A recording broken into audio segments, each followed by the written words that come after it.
அறம்ன்ற ஒரு படம் ஒரு புது படம்லாம் ஒன்றும் கிடையாது. விடுதலை சிறுத்தைகள் கட்சி, இடதுசாரிகள் கட்சி, பகுத்தறிவு பேசுபவர்கள் தமிழகம் முழுவதும் இந்தியா முழுவதும் எடுத்த எல்லா போராட்டங்களையும் ஒரு மாண்டேஜ் பண்ணி ஒரு படம் பண்ணியிருக்கிறேன்.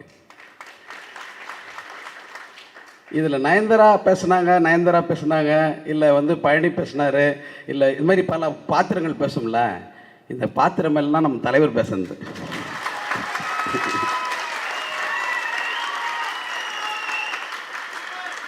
சாதி ஒழிக்குவதற்கான இந்த சமூகத்தை கட்டமைக்கின்ற இந்த அமைப்புகளில் விடுதலை சிறுத்தைகள் கட்சி என்பது முதன்மையான கட்சி. அறம்படத்தினுடைய இயக்குநராக இன்னைக்கு தமிழக அளவில் அறிமுகமாக இருக்கிற நான் விடுதலை சிறுத்தைகள் கட்சியுடைய மாவட்ட செயலாளர்.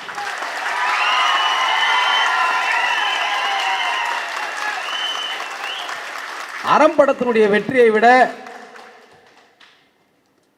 ஒரு மக்களுக்கு வேலை செய்கின்ற ஒரு மக்கள் பணியாளனாக மக்களிடம் போய் வேலை செய் என்று என்னை அனுப்பி வைத்த என் தலைவரின் கடமையை விட எனக்கு வேறு கடமை இல்லை என்று நம்புகிறேன் நான். என் தலைவர் ஒரு மெசஞ்சர், ஒரு இயேசுவை மாதிரி, ஒரு புத்தரை மாதிரி, ஒரு நபிகளை மாதிரி. அவர் சொல்லுகிற கருத்துக்களை எல்லாம் மக்கள்கிட்ட கொண்டு போய் சேர்க்கிற சீடர்கள் நாம் எல்லாம். அதன் வழியில் எடுக்கப்பட்ட ஒரு படம் ஆரம், அவ்வளவுதான். அதுக்கு மேல அந்த படத்துக்கு ஒரு பெருமையும் கிடையாது. இன்னைக்கு தமிழ் சினிமா இன்னைக்கு தலித் பாலிடிக்ஸ் பேசுது அப்படின்னாக்கா அதனுடைய ஃபர்ஸ்ட் டைரக்டர் தலைவர் தான். தலைவர் நான் தொடர்ந்து பேசிட்டு இருக்கிறேன் அப்படின்லாம் கிடையாது. தலைவருக்கு முன்னால பேசுறதுக்கு எனக்கு கூச்சமா இருக்குது, அவ்வளவுதான், வேற ஒன்றும் இல்லை. ஏன்னா இன்னைக்கு கோடம்பாக்கத்தில் அதாவது தலித் தலைவர்கள்லாம் பெரும்பான்மையாக சேரிக்குள்ள பேசிட்டு இருந்த போது தான் பொது அரசியலை பொதுமக்களிடம் தலித் பாலிடிக்ஸை பேசின ஃபர்ஸ்ட் லீடர் இந்தியாவில் யாருன்னா தலைவர் தான், ஃபர்ஸ்ட் லீடர். அப்போ தலைவர் பேசும்பொழுது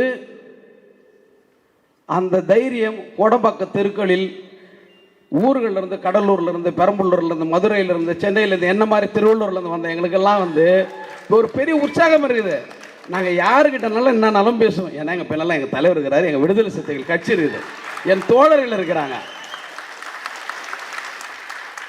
பழனி பட்டால் தோழர் இருக்காருல்ல, இவங்க ஒரு ஃப்ராட் வேலை செய்வாங்க. என்ன தெரியல, அதாவது நாங்கள் அந்த டோல்கேட்டை கிராஸ் பண்ணுவோம்ல, எல்லாராண்டையும் காசு கேட்பானுங்க. தலைவர் படம் தான் காசு கேட்க மாட்டாருங்க.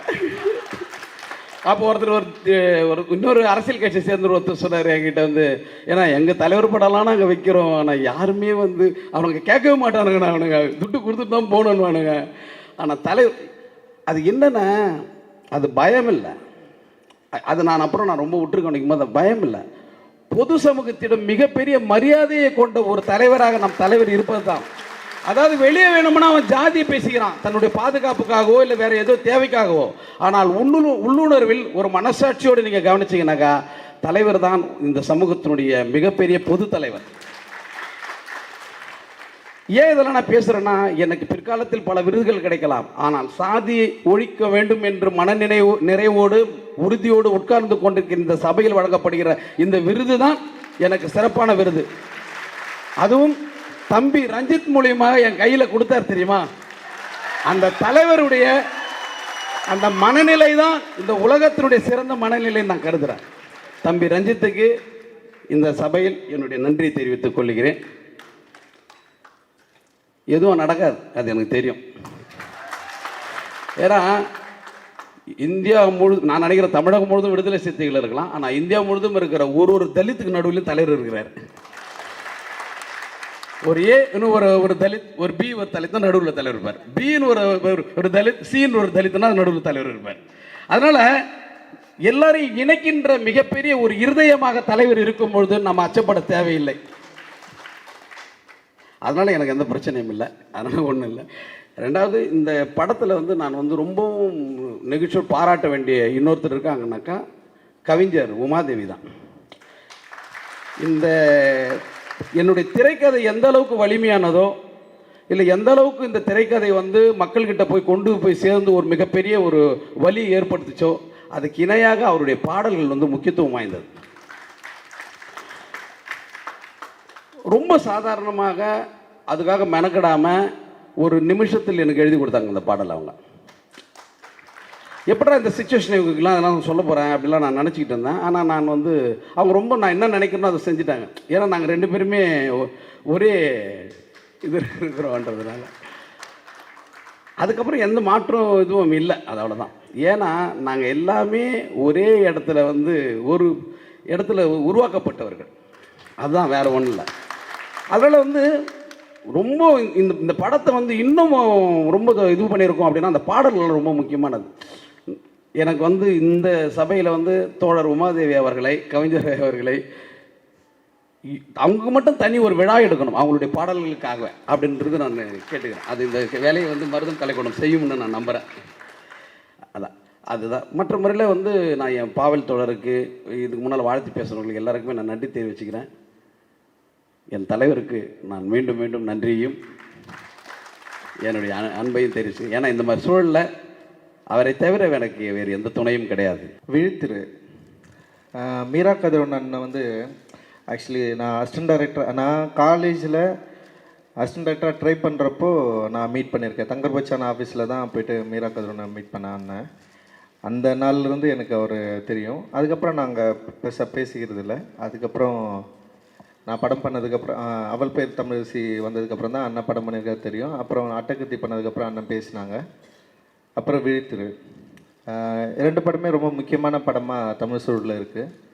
ஏன்னா அண்ணன் மீரா கதிரவன் வந்து படம் எடுக்கிறதுக்கு முன்னாடி நிறைய எழுத்து சம்மந்தமாகவும் நிறைய வேலை செஞ்சுருக்காரு. எனக்கு அந்த டைம்லலாம் வந்து என்னென்னா, இப்போது லிட்ரேச்சர் படிக்கிற சமயத்தில் வந்து உதவி இயக்குனர் இருக்கிறப்போ எழுத்துலகில் இலக்கியம் சம்மந்தமாக யாராவது படித்தவங்க இருப்பாங்களா சினிமா துறையில் அப்படின்னு தான் நான் நிறைய பேரை தேடி நான் போய் பார்த்துருக்கேன்.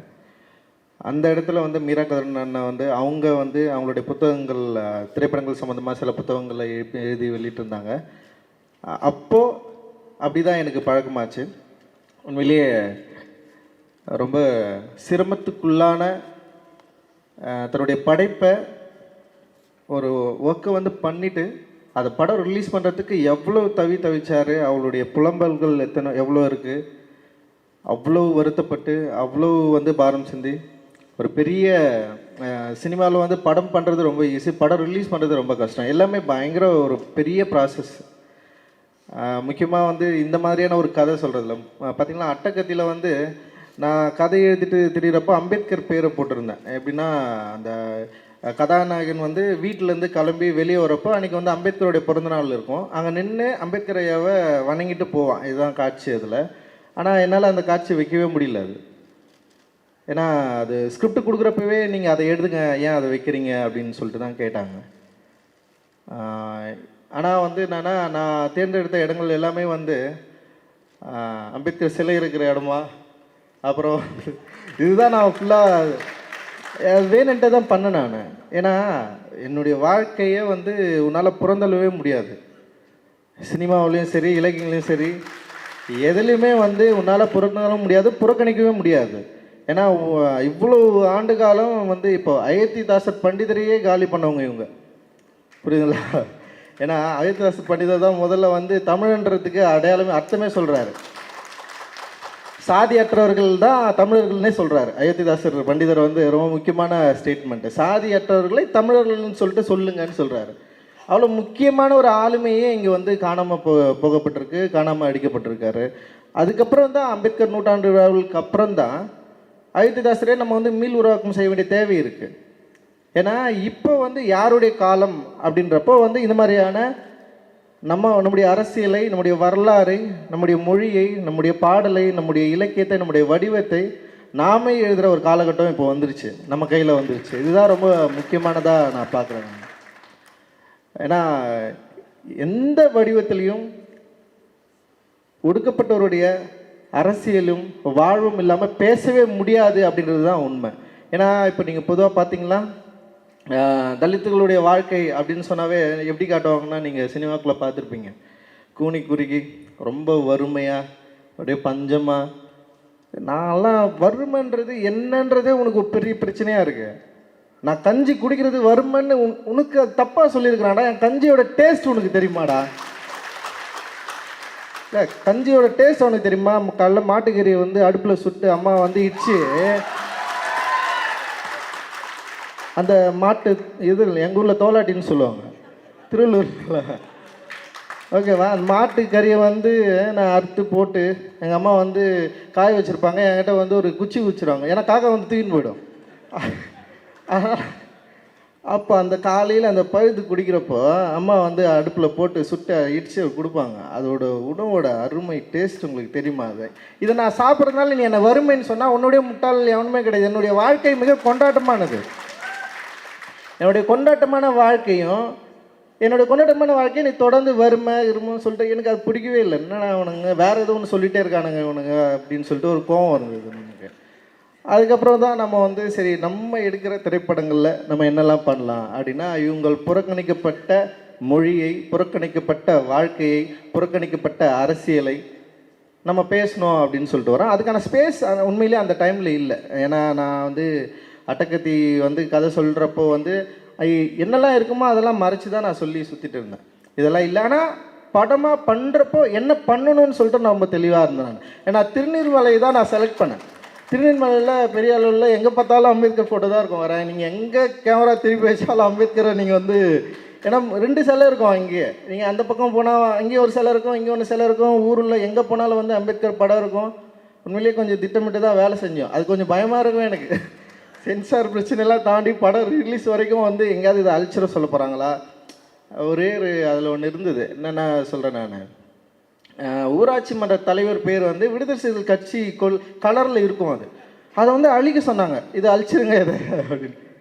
எனக்கு இந்த மாதிரியான நிறைய விஷயங்கள் இருக்குது. அப்படிப்பட்ட சூழலில் தான் வந்து அட்டகத்தி வந்தது. அட்டகத்திக்கு வந்து ஏன்னா மக்கள் எப்போவுமே வந்து இது எதுவுமே பார்க்குறதில்ல. மக்களை ஆளுகிற அவங்க தான் தொடர்ந்து மக்களிடையே பிரிவினையை ஏற்படுத்திகிட்டே இருக்காங்க. இவன் இவன் இவன் இப்படி இவன் இப்படின்னு சொல்லிட்டு. ஆனால் பொதுமக்கள், பொதுஜனங்கள் அவன் வந்து இதை பிரித்து பார்க்கவே இல்லை. அவனுக்கு சில கோவம் இருக்கும். ஏன்னா அந்த கோவம் என்னென்னா, இவ்வளோ நாளாக நம்மக்கிட்ட ஒடுங்கி இருந்தவன் எதிர்த்து பேசுகிறான்ற கோவம் இருக்கும் அவனுக்கு. அதுக்காக நம்ம எதுவும் பேசாமல் இருந்துட முடியுமா? அது எவ்வளோ பெரிய சிக்கல் அது. சரி, அந்த வகையில் தான் நம்ம வந்து அந்த படம் வந்து பண்ணுறோம். அந்த படம் மக்களிடையே பெரிய ரீச் ஆகுது. அதுக்கப்புறம் மெட்ராஸ் பண்ணுறோம். அதுக்கப்புறம் கபாலி, இப்போ காலா வரைக்கும் வந்திருக்கிறோம். இந்த சூழல், இந்த ஸ்பேஸு நமக்கு சில விஷயங்கள கொடுத்துருக்கு. இந்த ஸ்பேஸை யூஸ் பண்ணிவிட்டு நான் எனக்கான மொழியை அடையாளத்தையும் நான் பேசுகிற மாதிரி இங்கே இருக்கிற இயக்குனர்கள் இந்த ஸ்பேஸை ரொம்ப சூப்பராக யூஸ் பண்ணியிருக்காங்க அப்படின்னு நான் சொல்லுவேன். நான் அற்புதமாக அந்த ஸ்பேஸை யூஸ் பண்ணிவிட்டு இந்த ஸ்பேஸ்க்குள்ளே என்ன பேசணும் அப்படின்றது ரொம்ப தெளிவாக இருக்காங்க. இங்கே அதான் அண்ணங்கிட்ட பேசுகிறப்போ மகளிர் மற்றும் இயக்குனர் பிரம்மாவை விட்டாங்க. ஆக்சுவலி பிரம்மாவும் ரொம்ப முக்கியமான, இந்த காலகட்டத்தில் பிரம்மா ரொம்ப முக்கியமான ஒரு இயக்குனராக நான் பார்க்குறேன். நான் நீங்கள் மகளிர் மற்றும் படத்தில் கூட அம்பேத்கரையும் பெரியாரையும் முன்னிலைப்படுத்தி காட்சிகள் இருக்கும், வசங்கள் இருக்கும். அது ஒரு வெற்றி திரைப்படமாகவும் இருக்குது. கமர்ஷியலாக ரொம்ப சக்ஸஸான ஒரு படமாகவும் இருக்கிறப்போ நம்ம அவரையும் கூப்பிட்டுருக்கணும் அப்படின்னு சொல்லிட்டு நான் என்ன சொன்னேன். இந்த மாதிரி இன்னைக்கு இருக்கிற இந்த ஸ்பேஸை ரொம்ப கரெக்டாக யூஸ் பண்ணிவிட்டு வந்த படம் தான் வீழ்த்திருன்னு நினைக்கிறேன். வீழ்த்திரு படத்தில் இருக்கிற அரசியல் அவர் நிறைய விஷயங்களை பேசியிருப்பார்.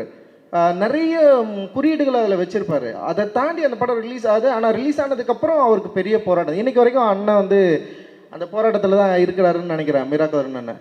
ஏன்னா ஒரு படம் எடுக்கிறது பெரிய பிரச்சனை, அந்த படத்தை வெளியிடுறது பெரிய பிரச்சனை, அதுக்கு முன்னாடி சென்சார் அது கூட பெரிய பிரச்சனை. சென்சார்லாம் மாட்டினீங்களா, நம்மளாம் நின்று செஞ்சுருக்குறாங்க. சென்சாரில் ஒரு கூட்டம் ஒரு 5 பேர் இருப்பாங்க. அவங்க கேட்குற கேள்வியெல்லாம் பயங்கரமாக இருக்கும். இது அட்டகத்தி படம் முடிச்சது. இந்த படம் யாருக்காக எடுத்தீங்கன்னு என்னை கேட்டாங்க. பிஎன்சிக்கு எடுத்தீங்களா அப்படின்னு சொன்னாங்க.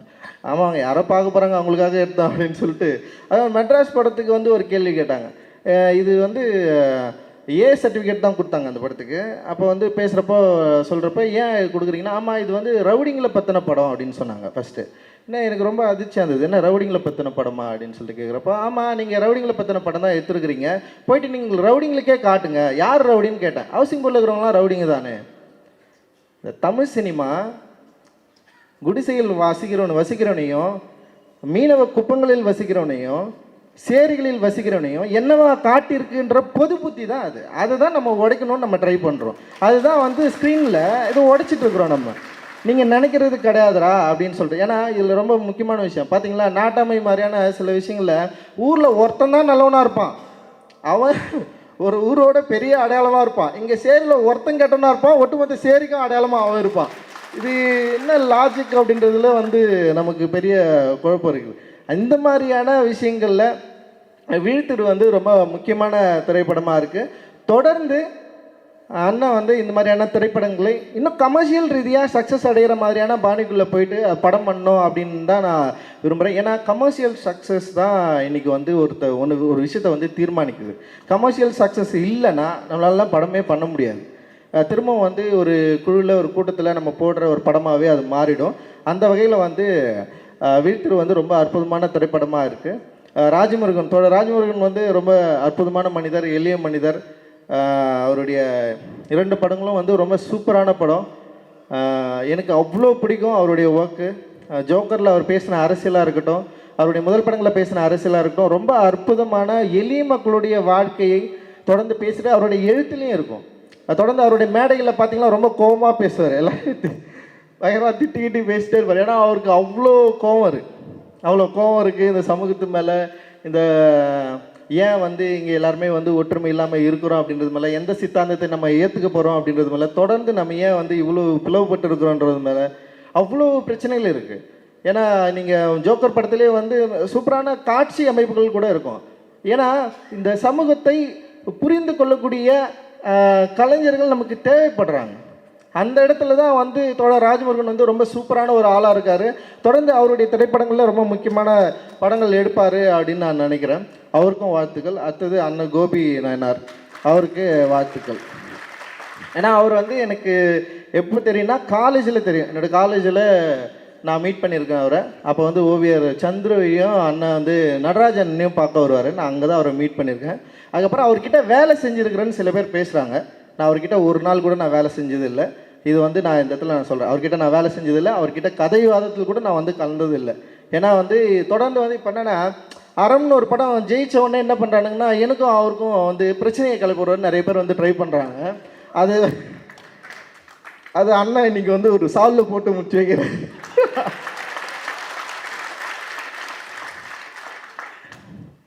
ரொம்ப முக்கியமான இந்த சமூகத்தில் அறம் வந்து ரொம்ப முக்கியமான திரைப்படமாக நான் பார்க்குறேன். குறிப்பாக நம்ம வந்து நயன்தாராவுக்கு நிச்சயமாக வாழ்த்து சொல்லணும். ஏன்னா நம்ம பண்ணுற ஒரு படம், ஒரு திரைப்படம் எப்படி போய் ரீச் ஆகுது, யார் வந்து அக்செப்ட் பண்ணுறாங்கிறதுல ரொம்ப முக்கியம். ஏன்னா இந்த மாதிரி கதையில் எந்த ஹீரோவும் செலக்ட் பண்ணலன்றப்போ ஒரு நயன்தாரா வந்து செலக்ட் பண்ணுறாங்க.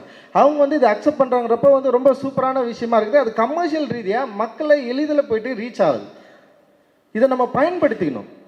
இதுதான் ரொம்ப முக்கியமான அரசியலாக நான் பார்க்குறேன் நான். ஏன்னா நம்ம பேசுகிற விஷயம், நம்முடைய வாய்ஸ் வந்து எவ்வளோ தூரம் போயிட்டு ரீச் ஆகுது, எவ்வளோ லார்ஜர் தன் பீப்புளை போயிட்டு வந்து அது வந்து அடையுது, அது எப்படி டிஸ்கஷனாக மாறுது. சமூகத்தில் நம்ம பேசுகிற விஷயங்கள் டிஸ்கஷனாக மாறணும். அப்படி மாறலைன்னா நம்ம என்ன பேச போகிறோம் அப்படின்றதுல பெரிய பிரச்சனை இருக்குது. நம்ம பேசலாம். நம்ம ஏன் இப்போ பொதுவாக இந்த என்ன சொல்கிறது, தலித் ஒடுக்குமுறையை பற்றி தொடர்ந்து யார்கிட்ட பேசினப்பானா சேரிலையும் அது பேசிட்டு இருப்பான். டேய், எங்களுக்கு தெரியும்டா, இந்த சமூகம், இந்த வாழ்க்கையே வந்து ஒரு சமமான ஒரு வாழ்க்கையை எதிர்நோக்கி காத்துட்டு இருக்கு. எல்லாரும் சமம்னு சொல்கிற ஒரு சமூகத்துக்கிட்ட வந்து தொடர்ந்து ஒடுக்குமுறை பற்றி பேசுறதுல என்ன நீ சாதிச்சிட்டு போகிற? போய் பேசு, ஊர் தெருக்களில் போய் பேசு. ஊர் தெருக்களில் பேசுகிறப்ப தான் இது ஒரு மாற்றத்தை நோக்கி முன்னேறும். ஒரு டிஸ்கஷன் ஓப்பன் ஆகும், ஒரு விவாதம் பிறக்கும். நம்ம அங்கே போய் பேசுகிறதே கிடையாது. நீங்கள் பாருங்கள், குறிப்பிட்ட சில அரசியல் கட்சிகள் ஊரில் பேசுகிறப்போ ஒரு மாதிரி பேசுவான், நம்ம காலைக்கிட்ட வந்தோம் ஒரு மாதிரி பேசுவான். இங்கே வந்தவனே வந்து நாங்கள் ஒடுக்கப்பட்ட மக்களுடைய விடுதலைக்காக மட்டும்தான் உழைக்கிறோம் அப்படின்னு பேசுவான். ஆனால் ஊரில் போனவனே வந்து வேறு விடுதலைக்கு பேசுவான். இது வந்து தொடர்ந்து நம்ம ஏமாற்றப்படுறதுக்கான ஒரு முக்கியமான விஷயமா இருக்குது. அந்த வகையில் நிச்சயமாக சொல்கிறேன், கோபி நாயனார் வந்து இன்னும் மிக சூப்பரான படங்களை எடுப்பதற்கு என்னுடைய வாழ்த்துக்கள். ஏன்னா தொடர்ந்து நான் அதுதான் சொல்கிறேன், நமக்கு ஒரு ஸ்பேஸ் க்ரியேட் ஆகிடுச்சு, நமக்கு ஒரு ஸ்பேஸ் கிடச்சிச்சு. அந்த ஸ்பேஸை யூட்டிலைஸ் பண்ணி அந்த ஸ்பேஸ்க்குள்ளே நம்ம லைஃப்பை நம்ம எப்படி பேசுகிறோம், நம்மளுடைய அரசியலை எப்படி பேசுகிறோம், இதை எப்படி நமக்கானதாக மாற்ற போகிறோம் அப்படின்றது மிகப்பெரிய சவால். இங்கே வெறும் வந்து தலித்து நான் தலித்து அப்படின்றது ஒரு பிரச்சனையாக இருக்குது. ஏன்னா இங்கே வந்து இப்போ தலித்தாக இருக்கிறோம் தான் தலித்த லைஃப்பை பற்றி எடுக்கணும் அப்படின்றது கூட கிடையாது. இங்கே வேறு மாதிரி இப்போ ராஜமுருகன் மாதிரியான தோழர்கள் வந்து நிறைய பேர் வந்து இந்த லைஃப்பை அவ்வளோ சூப்பராக பக்கத்தில் உட்காந்து பார்த்து எழுதுகிறாங்க, எடுக்கிறாங்க, அவ்வளோ டிஸ்கஸ் பண்ணுறாங்க. தலித் அல்லாதவர்களுக்கு யாருக்கும் நம்ம எதிரியே கிடையாது. இங்கே பிரச்சனை என்னன்னா, சாதியை எதிர்க்கிறவர்கள், சாதியை ஆதரிக்கிறவர்கள் தான் இங்கே பிரச்சனையே. அவங்க 2 பேருக்குமே தான் பிரச்சனை. இங்கே இது எப்படி மாத்துறான்னா தலித் அல்லாதோர் அப்படின்னு மாதிரி மாற்றிட்டு இருக்கான். தொடர்ந்து ஏதோ வந்து தலித் அல்லாத சமூகத்துக்கு வந்து எதிரி அப்படின்னா இப்போ என்னையே அப்படி தான் பார்ப்பாங்க. நானே தொடர்ந்து வந்து தலித் அல்லாதவருக்கு எதிரானவர் அப்படி கிடையாது, உண்மை இல்லை. இங்கே ஈக்குவாலிட்டி என்பது 2 பேருக்குமான கை கொடுத்ததிலும் கட்டி அணைத்தலும் தான் இருக்குது. 2 பேருக்குமான உறவில் தான் இங்கே ஒரு சமூக மாற்றம் வந்து நிகழப்போகுது. அந்த சமூக மாற்றத்தை நோக்கி நம்முடைய கருத்தை, நம்முடைய என்ன சொல்கிறது, நம்முடைய யோசனையை கொண்டு போனோம் அப்படின்னு நான் நினைக்கிறேன். அதுக்கப்புறம் வந்து என்னென்னா ஒரு சின்ன இஷ்யூ தான், இது பெருசாக இல்லை. இப்போ கோபிநாயன் அவருக்கு வந்து என்னென்னா அந்த கருப்பர் நகரம் டிஸ்கஷனில் நான் இருந்துன்னு சொன்னாங்க. நிச்சயமாக நான் அது இல்லை.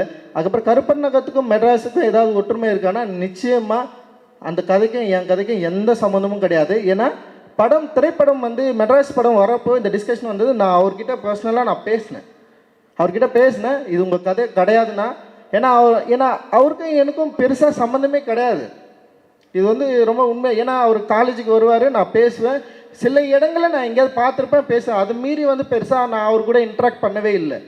ஆனால் வந்து ஒரு பிரச்சனை வருது, வழக்கு தொடுக்குறாங்க. அந்த வழக்கை வந்து நீதிமன்றத்தில் முறையாக அணுகிறோம். என்னோடய ஸ்கிரிப்டு, என்னுடைய டிவிடி எல்லாமே நான் கொடுக்குறேன். படம் ரிலீஸ் ஆகுது, தடை விதிக்க முடியாதுன்னு ரிலீஸ் ஆகிறாங்க. அதுக்கப்புறம் அந்த பிரச்சனை போயிடுச்சு. ஆனால் அதுக்கப்புறம் இந்த பிரச்சனையை ஒரு குரூப் எடுத்து கையாண்டாங்க. வேணும்னே திட்டமிட்டு மிகப்பெரிய ஒரு குற்றச்சாட்டை வச்சாங்க. அது இன்னைக்கு வரைக்கும் வந்துட்டு அதை பற்றி எனக்கு கவலையே கிடையாது. நான் கவலைப்பட போகிறதும் இல்லை அது.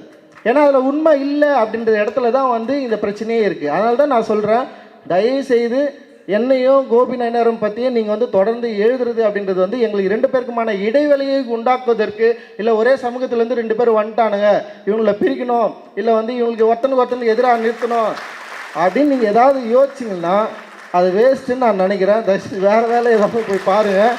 ஓகே,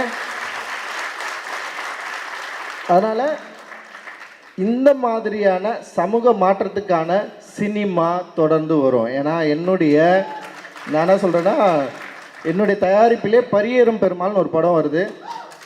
அந்த படம் வந்தோடனே இன்னும் என்னை திட்டுவாங்க. அந்த ரொம்ப சந்தோஷமாக இருக்கும். அந்த திட்டுறப்போ நம்ம கேட்குறப்ப ஜாலியாக இருக்கும்.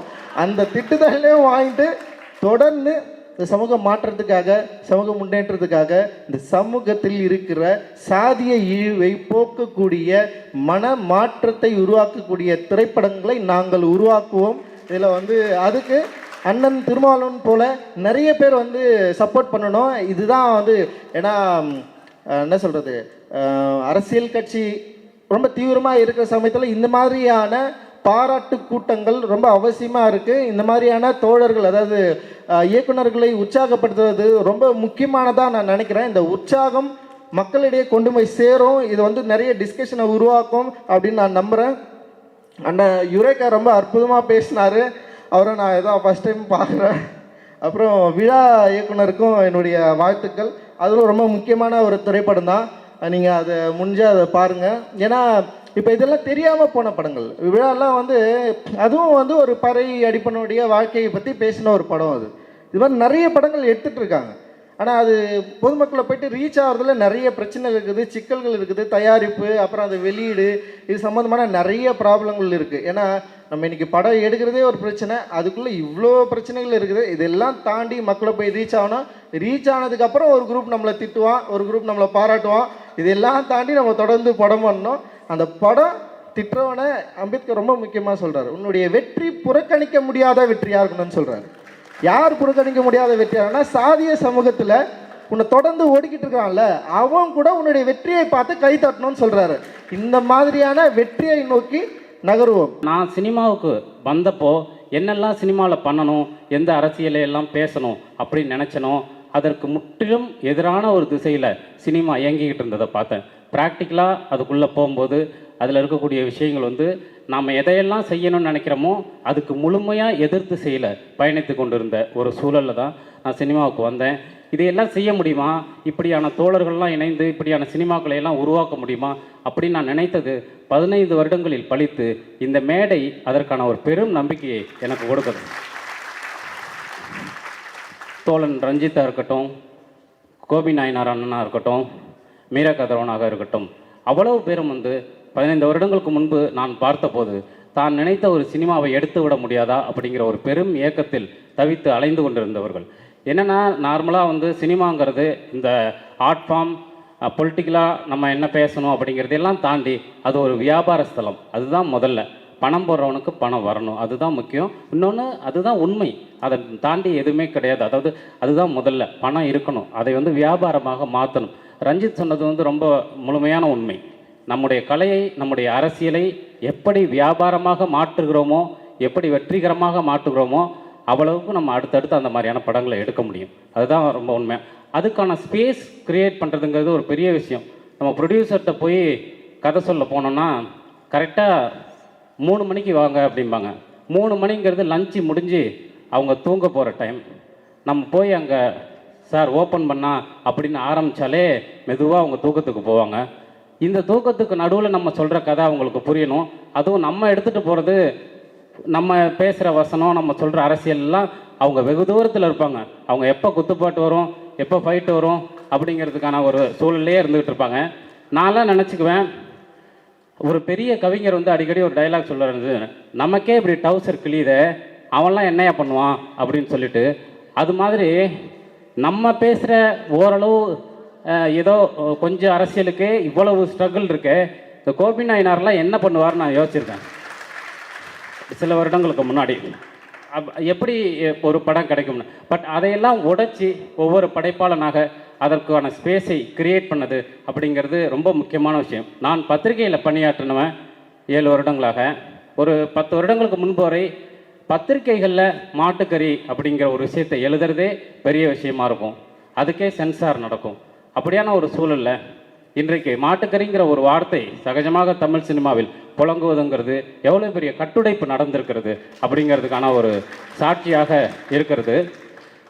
தோழர்களே, நான் வந்து ஜோக்கர் படம் எடுத்தப்போ சென்சாரில் நிறைய என்ன பிரச்சனை வந்துச்சா அப்படின்னு சொல்லி எல்லாருமே கேட்டாங்க. உண்மையிலே சென்சாரில் எந்த பிரச்சனையுமே வரல அந்த படத்துக்கு. அந்த படத்தில் 6 வார்த்தைகள் மட்டும் கட் பண்ண சொன்னாங்க சென்சாரில். ராஜபக்ஷே, சுப்பிரமணிய சுவாமி, அதானி, அப்புறம் இன்னும் ஒரு 3 கெட்ட வார்த்தைகள். ஸோ மொத்தமாக 6 கெட்ட வார்த்தைகளை நீக்க சொன்னாங்க. சரி, நான் நீக்கிறேன் அப்படின்னு சொல்லி உடனே நீக்கிட்டேன். ஸோ மற்றபடி வேறு எந்த தொந்தரவுமே கொடுக்கல சென்சாரில். இம்மீடியட்டாக யூஸ் சர்டிஃபிகேட் கொடுத்துட்டாங்க. ஆனால் அந்த படம் எடுக்கும்போது ஜோக்கர் தர்மபுரியில் எடுத்தேன் இல்லையா, அந்த படத்தில் ஒரே ஒரு, அதாவது அந்த படத்துடைய ஒவ்வொரு காட்சியும் தர்மபுரியில் எடுக்கும்போது எனக்கு பர்சனலாக வந்து ரொம்ப பயமாக இருக்கும். இந்த படம் எங்கேயாவது நின்றக்கூடாது அப்படிங்கிறதுனால வசனங்களை எல்லாம் கொஞ்சம் குறைவாக பேச சொல்லுவேன் ஆர்டிஸ்ட்டுக்கிட்ட. டப்பிங்கில் பார்த்துக்கலாம், டப்பிங்கில் எவ்வளோ நாள் சத்தமாக பேசிக்கலாம் அப்படின்னு. குறிப்பாக வந்து மசூதிக்கு முன்னாடி ஒரு காட்சியில் அந்த மதவாத பற்றி, சாதியத்தை பற்றி வசனங்கள் பேசுகிறதா ஒரு மசூதியில் பர்மிஷன் கேட்டு அங்கே இருக்கிற இமாம்கிட்ட போய் ரொம்ப கெஞ்சி கேட்டு எடுத்தோம். அதனால நான் என்ன சொன்னேன், தயவு செஞ்சு இங்கே யாரும் அந்த வசனத்தை பேசுகிறாதுங்க, மியூட்டில் பேசுங்க அப்படின்னு சொல்லி சொன்னேன்.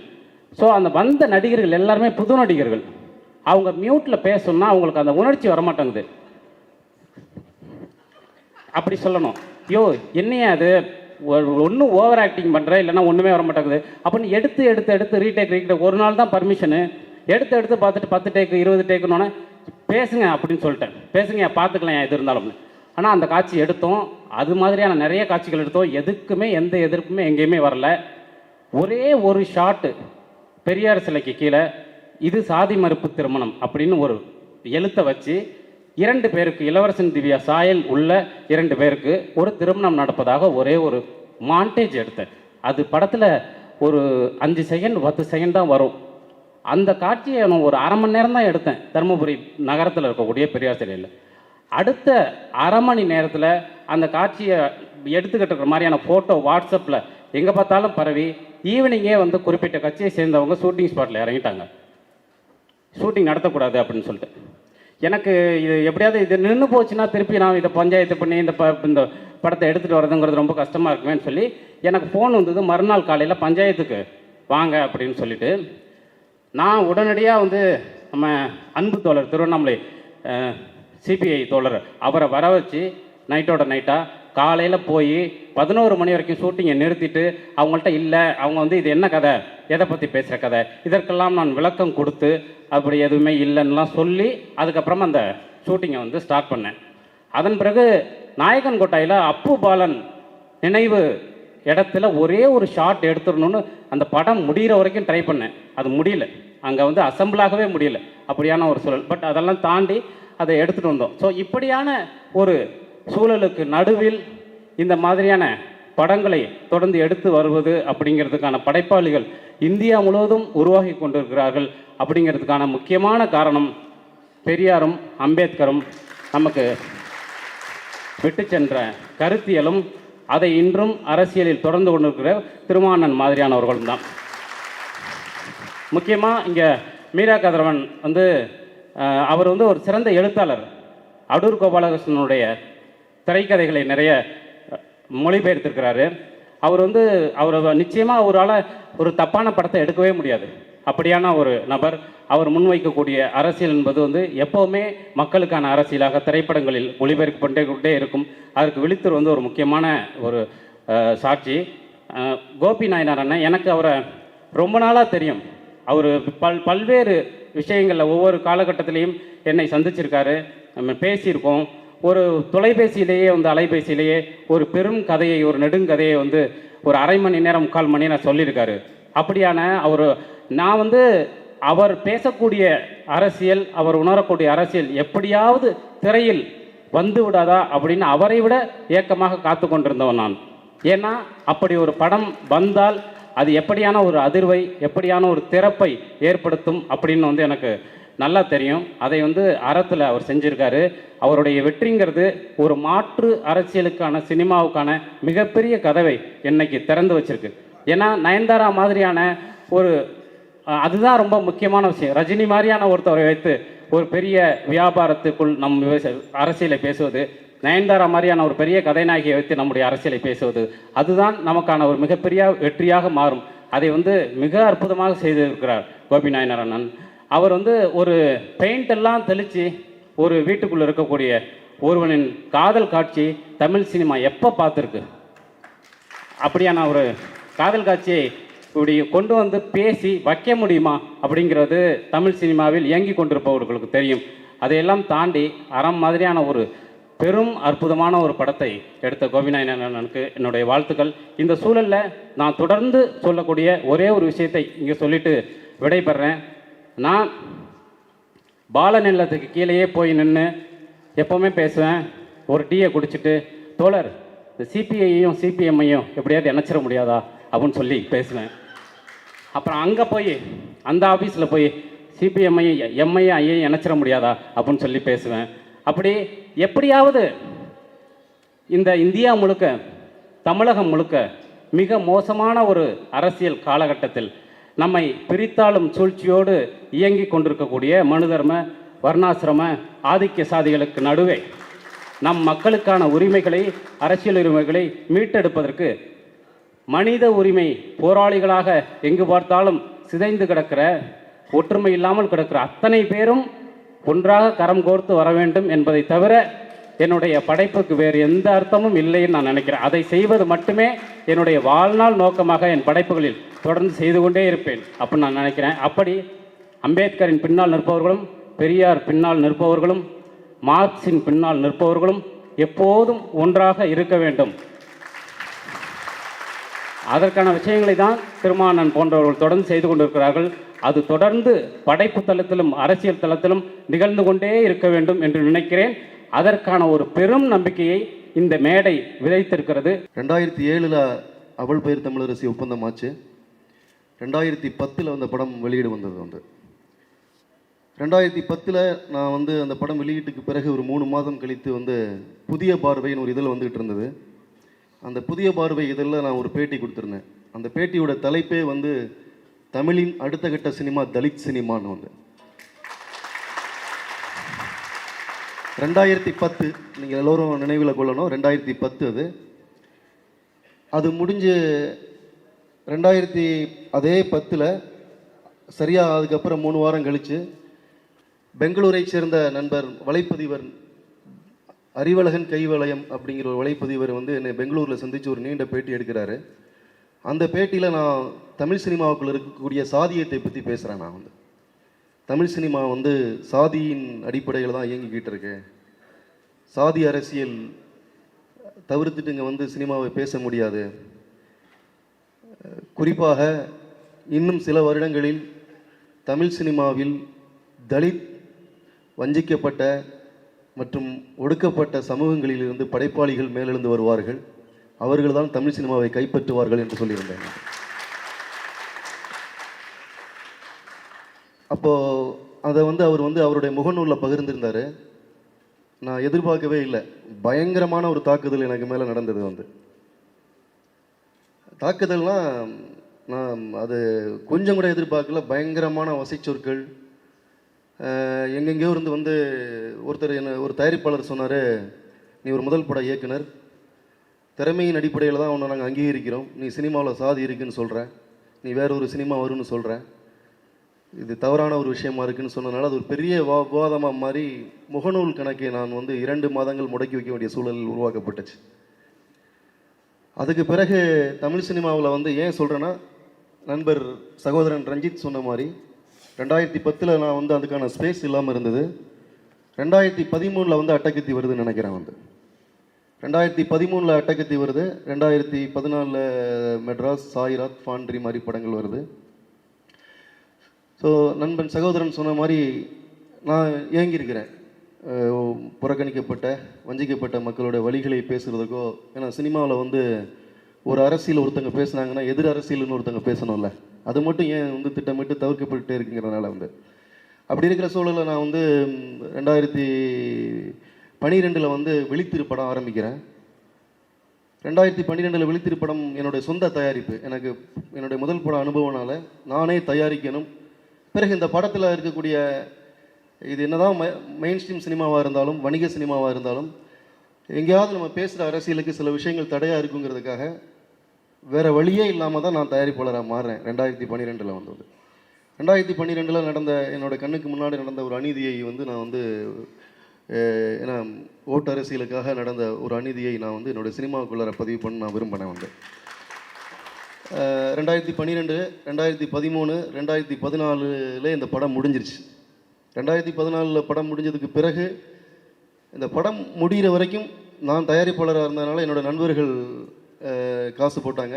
என்னோடய நண்பர்கள் பணம் கொடுத்து உதவி பண்ணதுனால தயாரிக்கும் போது கம்ப்ளீட்டாக என்னுடைய கண்ட்ரோலில் என்னோடய சுதந்திரத்தில் இருந்தது. 2014 பிறகு தான் படத்தோட வியாபாரம் ஆரம்பிக்குது. உண்மையான பிரச்சனையை அந்த புள்ளியிலிருந்து ஆரம்பித்தது. வந்து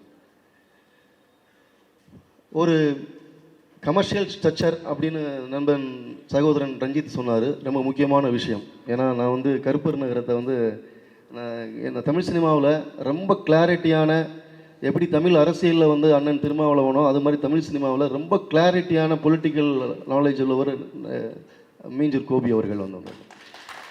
ஸோ நான் கோபி அவர்களுடைய சினிமாவை நான் கருப்பர் நகரமே நான் ரொம்ப ஆர்வமாக எதிர்பார்த்துட்டு இருந்தேன். வந்தோம் அவர் நயன்தாராவை வச்சு ஒரு படம் பண்ணுறாருன்னு அந்த படத்தில் நடித்த ராமச்சந்திரன், அந்த அப்பாவை குலேந்திரன் நடிச்சிருக்க ராமச்சந்திரன் என்னோட உதவி இயக்குனர் அவள் பேர் தமிழரசியில். அப்போ ஒரு நாள் சொன்னார், நான் தான் அந்த படத்தில் நடிக்கிறேன், கோபி பண்ணுறாருன்னு. எனக்கு ரொம்ப சந்தோஷமாக இருந்தது. ஏன்னா 2 காரணம். ஒரு காரணம் என்னென்னா, இப்போ இங்கே மேடையில் எல்லாருமே பேசினாங்க வந்து மை டார்லிங் நயன்தாரா. நாங்கள் நயன்தாராக்காக எங்கள் வீட்டில் படம் பார்க்க வந்தாங்க. தமிழ் சினிமாவோட யதார்த்தம் அதுவாக தான் இருக்குது. ஆடியன்ஸை தேட்டருக்குள்ளே கொண்டு வர்றதுக்கு ஒரு ஸ்டார் வேல்யூ அப்படிங்கிற ஒரு விஷயம் தேவைப்படுது. ஒரு ஸ்டார் வேல்யூங்கிற ஒரு விஷயத்தை வந்து நண்பர் தோழர் கோபி வந்து பிடிச்சிட்டாரு அப்படின்னு உடனே எனக்கு உண்மையிலே அது எனக்கு நடந்த ஒரு விஷயம். நான் சந்தோஷப்பட்டேன்.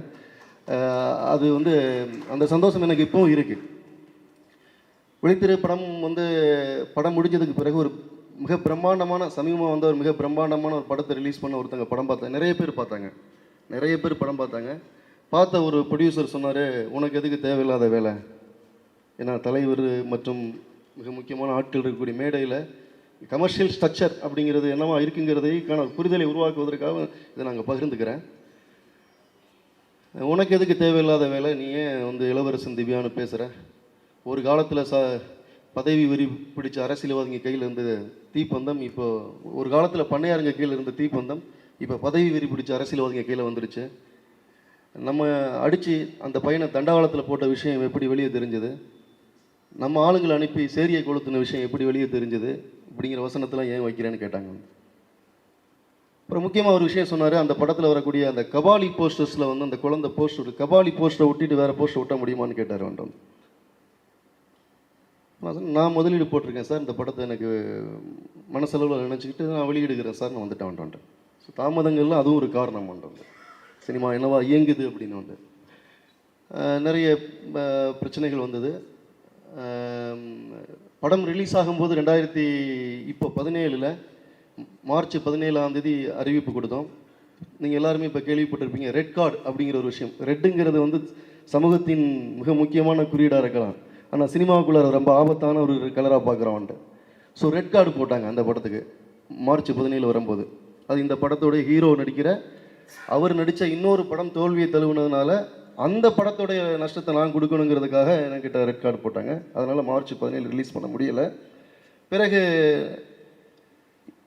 அக்டோபர் 6 வெளியீடு வரும்போது சரியாக அக்டோபர் 4 அந்த படத்தோடைய ரிலீஸ்க்காக ஒரு 20 நாள் போஸ்டர்ஸ் நாங்கள் இப்போ எல்லாம் ரெடி பண்ணிகிட்டு இருக்கும்போது கரெக்டாக 4 வந்து ஸ்ட்ரைக் அனௌன்ஸ் பண்ணாங்க வந்து. ஸோ ஸ்ட்ரைக் அனௌன்ஸ் பண்ண உடனே திரும்ப வந்து நவம்பர் 3 வரும்போது எனக்கு உண்மையாலே எனக்கு ஒரு பயம் வந்துச்சு. ஏன்னா அப்போது என் கூட அறம் படம் வர்றதுன்னு சொன்னாங்க வந்து. ஐயோ தோழர் படத்தோட நம்ம வரமா வந்து நம்ம கமர்ஷியலாக ஒரு இதுவாக பண்ணியிருக்கோம், பட் அவர் ரொம்ப கிளியராக ரொம்ப ஸ்ட்ராங்கான பொலிட்டிக்கலோட வருவார் நம்ம அப்படிங்கும்போது அப்போ சொன்னாங்க இல்லை அறம் வரல அப்படின்னு சொன்னாங்க வந்து. ரொம்ப பரவாயில்ல, ஏன்னா ஒரு கேப் வேணும், 2 பேரும் பேசுகிற அரசியல் ஒரே விஷயமா ஒரே நேரத்தில் வந்து விவாதத்தில் வந்து அது டைவெர்ட் ஆகுங்கிறதுக்காக அது யோசிக்கும் போது நவம்பர் 3 என்னுடைய படம் ரிலீஸ் ஆச்சு. அறம் வந்து நவம்பர் 9 ரிலீஸ் ஆகும்போது சரியாக நவம்பர் 3 சென்னையில் மட்டும் தமிழகம் முழுக்க மழை பெய்ய ஆரம்பித்தது வந்து. ஸோ நான் 2 விஷயத்துக்காக ஒரு பக்கம் எனக்குள்ளே வருத்தப்பட்டாலும் இன்னொரு விஷயம் நான் சந்தோஷப்பட்டது, அறம் தள்ளி போயிடுச்சு நல்ல வேலை அப்படின்னு வந்து. ஸோ அது எனக்கு ரொம்ப உண்மையில் சந்தோஷம் இருந்தது வந்து. நவம்பர் 9 வந்து அறம் வந்தது. ஸோ அதுக்கு பிறகு நான் நிறைய பாராட்டுகள். நண்பர் சொன்னார் குற்ற உணர்வில் இருக்கணும், யாரும் குற்ற உணர்வு, ஏன்னா பொதுவாக வணிக வெற்றியை நோக்கி அது நம்ம கையிலேயே இல்லை. பெரிய அளவில் வணிக வெற்றி அடைகிற எல்லா படங்களும் உண்மையாகவே நல்ல படங்களாக இருந்தால் வணிக வெற்றி அடையதாங்கிற கேள்வியை நம்ம பார்க்கணுன்ட்டு. ஒரு படம் வணிக வெற்றி அடைகிறதுக்கு 100 காரணங்கள் இருக்குது வந்து. எவ்வளோ முதலீடு பண்ணுறோம், வியாபாரம் பண்ணுறோம், எவ்வளோ ஒரு டிவியில் எவ்வளோ விளம்பரம் கொடுக்குறோம், இவ்வளோ பிரச்சனைகள் இருக்குது. அதை மீறி வந்து அந்த படத்தில் என்ன ஸ்டார் வேல்யூ இருக்குது அப்படிங்கிற ஒரு விஷயம் இருக்குது வந்து. ஸோ அதனால் வணிக வெற்றி அடையலைங்கிறத நான் வந்து பார்க்கல அது. பட் என்னென்னா மிக முக்கியமான சில பத்திரிகைகள், அதாவது கடந்த இளவரசன் திவ்யா பிரச்சனை அப்போ வந்து இது வரைக்கும் எவ்வளவோ ஆணவ கொலைகள் வந்து தமிழ்நாட்டில் நடந்திருக்கு, ஆனால் வந்து இப்போ சமீப காலமாக தான் வந்து பொலிட்டிக்கல் வியூவில் வந்து அந்த கொலைகளை பார்க்கப்படுதுன்னு ஒரு கட்டுரை எழுதி மிக முக்கியமான எழுதின ஒரு பத்திரிகையே வந்து விழித்திரு படத்தை ஒரு வரி கூட விமர்சனம் எழுதலை வந்து. ஸோ இங்கே வந்து நான் விழித்திரு வழியாக கற்றுக்கிட்டது உணர்ந்துக்கிட்ட விஷயம் என்னென்னா, இங்கே வந்து மத்திய அரசையோ அதிகாரத்தை பற்றியோ இங்கே வந்து கேள்வி எழுப்புறதோ ஜிஎஸ்டியை பற்றி படம் எடுக்கிறதோ இங்கே பெரிய விஷயமா இல்லை. தமிழ்நாட்டில் சாதியை பற்றி படம் எடுக்கிறது ரொம்ப ஆபத்தான ஒரு இடம்ங்கிறத உணர்த்திருக்கிறாங்க வந்து. நிறைய இயக்கங்கள் கூட, முற்போக்கு இயக்கங்கள் கூட தோழர் சுந்தரவெளி அவங்க இருக்கக்கூடிய மேடையில் பதிவு பண்ணுறேன். ஆனால் அண்ணன் திருமாவளவன் அவங்க தான் வந்து இடதுசாரி சிந்தனையும் சாதி ஒழித்து சிந்தனையும் ஒன்றா நிறுத்தி ஒரு படத்துக்கு வெளி பண்ணுறாங்க வந்து. இது இது இது ரொம்ப முக்கியமான ஒரு விஷயமா நான் பார்க்குறேன். படம் ஆரம்பிக்கிறதுக்கு முதல் நாள் வந்து நான் வந்து அண்ணனுடைய ஒரு போஸ்ட்டு போட்டு தான் நான் வந்து விளம்பரம் ஆரம்பித்தேன். அப்போ எனக்கு நிறைய பேர் சொன்னாங்க, நீங்கள் அப்படிலாம் போடாதீங்க, நான் பதிவு பண்ணணும்னு விரும்புகிறேன் வந்து. ஏங்க அப்படின்னு கேட்டேன். இல்லை நீங்கள் ஒரு சாதி அடையாளத்தை, ஏங்க அவர் சாதியை துறந்த ஒரு தலைவருங்க, அவர் சாதியை ஒழிக்கிற தலைவருங்க. மக்கள்கிட்டே அது கிடையாது வந்து. ஏன்னா அவர் வந்து இங்கே வந்து கார்ப்பரேட்டோ இல்லை இங்கே வந்து இந்தியாங்கிறது, ஏன்னா சமீபமாக ஒரு வீரசந்தானம் ஒரு உரையில் வந்து தலைவர் பேசியிருப்பார். இந்தியாங்கிறது அது வந்து இந்துத்துவங்கிறது பெர்பச்சுவல் அப்படிங்கிற ஒரு டாப்பிக்கில் பேசியிருப்பார். ரொம்ப பிரமாதமான ஒரு உரை அது வந்து. அது மாதிரி இங்கே வந்து இங்கே எல்லா அதிகாரங்கள் மாறிக்கிட்டு இருக்கும், வேறு கையில் போய்கிட்டு இருக்கும், வேறு விஷயங்கள் வேறு கையில் போயிட்டு இருக்கும். ஆனால் சாதி தான் இங்கே நிரந்தரமாக இருந்துகிட்டு இருக்கு. அதை ஒழிக்காத வரைக்கும் மக்கள் விடுதலையே கிடையாது. சாதியை ஒழிக்கணும் அப்படிங்கிற ஒரு விஷயம் வந்து தொடர்ச்சியாக வந்து மேடையில் பேசிக்கிட்டு இருக்கிறவர் யாருன்னா அண்ணன் திருமா அவர் தான் வந்து எல்லாருமே. நான் ஒரு விஷயம் சொல்லணும், ஏன்னா ஒரு நண்பர் சொன்னார் அவர் சினிமாவில் நடிக்கிறத பற்றி பேசிக்கிட்டு இருந்தாருன்னு. அவள் பேர் தமிழரசி பார்த்துட்டு ரொம்ப வெகுவாக பாராட்டிட்டு வந்து திருமா அண்ணன் வந்து அதை பற்றி ஒரு வீடியோ பதிவு சொல்லி கொடுத்துருந்தாரு. ரொம்ப நீண்ட இடைவெளிக்கு பிறகு ஒரு 6-7 வருஷத்துக்கு பிறகு நான் நண்பர் பாவல் மூலமாக நான் வந்து அண்ணனுக்கு படம் காட்டணும்னு சொல்லி விழித்திரை காட்டினேன். ரெண்டாவது அவர் பகல் முழுக்க வேற ஒரு வேலையில் பார்த்துட்டு ஒரு செகண்ட் ஷோ படம் பார்த்தாரு. வந்து படம் ஓடிக்கிட்டே இருக்கும்போது சொன்னார், இன்டர்வல் போட வேண்டாம், அப்படியே படம் ஓடட்டும் அப்படின்னாரு. வந்து இல்லைங்க, இன்டர்வல் போடாமல் இன்னொரு இது அது ஒர்க் பண்ண முடியாது, படம் இல்லாமல் தான் ஓட்டணும்.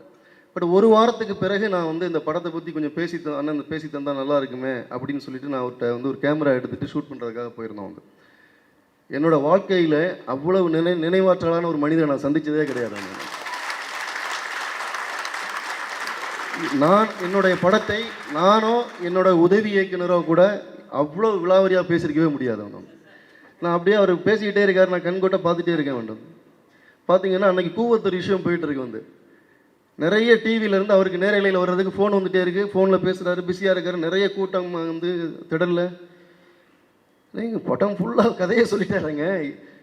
ஒரு வாரம் 10 நாள் நினைக்கிறேன், ரொம்ப துல்லியமாக ஞாபகம் வச்சு இந்த கதையை வந்து அவர் உள்வாங்கின விதம் இருக்கு இல்லையா. வந்து அவர் வந்து இந்த மாதிரியான சினிமாக்கள் வரணுங்கிறதுக்கு வந்து எவ்வளோ வேட்கையோடையும் ஆசையும் இருக்கார் அப்படிங்கிறது தான் அது உணர்த்துச்சு வந்தாங்க.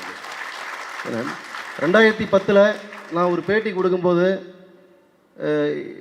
சினிமாவுக்குள்ளார எனக்கு இருந்த ரியாக்ஷன்ஸ் எல்லாம் பார்க்கும்போது இன்னைக்கு கோபியை போன்றவர்கள், ரஞ்சித்தை போன்றவர்கள் அண்ணனை பின்தொடர்ந்து இன்னைக்கு சினிமாவுக்குள்ளார பிடிச்சிருக்கு இந்த இடம் ரொம்ப பெரிய இடம். அது உண்மையிலேயே என்னை வந்து சந்தோஷப்படுறேன். இந்த மேடையில் வந்து நான் ரொம்ப முக்கியமான ஒரு மேடையாகவும் நான் கருதுகிறேன். வந்து ரெண்டாவது இங்கே என்னென்னா, சினிமாவை தவிர்த்துட்டு வந்து அரசியல் தலைவர்கள் சினிமாவை தவிர்த்துட்டு தான் விஷயங்கள் பேசிகிட்டே இருப்பாங்க. கலையை தொடாத வரைக்கும், கலை ஒரு முக்கியமான அரசியல் கருவி அப்படிங்கிறது தொடாத வரைக்கும் நமக்கு வந்து சமூக மாற்றம் உருவாகாத ஒன்று.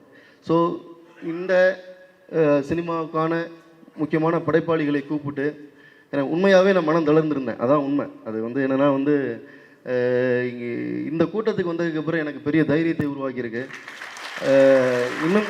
இன்னும் ரொம்ப காத்திரமாக கோபியை போன்று, நண்பன் ரஞ்சித்தை போன்று, ராஜமுருகனை போன்று இன்னும் காத்திரமாக அடுத்த கட்டத்தை நோக்கி நகரணுங்கிறது தைரியத்தை உங்கள் எல்லாருடைய கைதட்டுகளும் கொடுத்துருக்கு. நிச்சயமாக அதானியா, அம்பானியா, இல்லை அப்சல் குருவா, யாகூப் மேமனா கேட்டால் யாகூப் மேமன், அப்சல் குரு, முத்துகிருஷ்ணன், ரோஹித் துமலா தான் எங்களுடைய சாய்ஸ். எப்போதும் எளியவர்கள் மக்கள் நின்று எளியவர்களுக்காக களமாடுவதை மிகப்பெரிய கொள்கையாக நாங்கள் கொண்டு நடப்போம் என்பதை இந்த மேடையில் உறுதியாக கூறிக்கொண்டு வாய்ப்புக்கு நன்றி.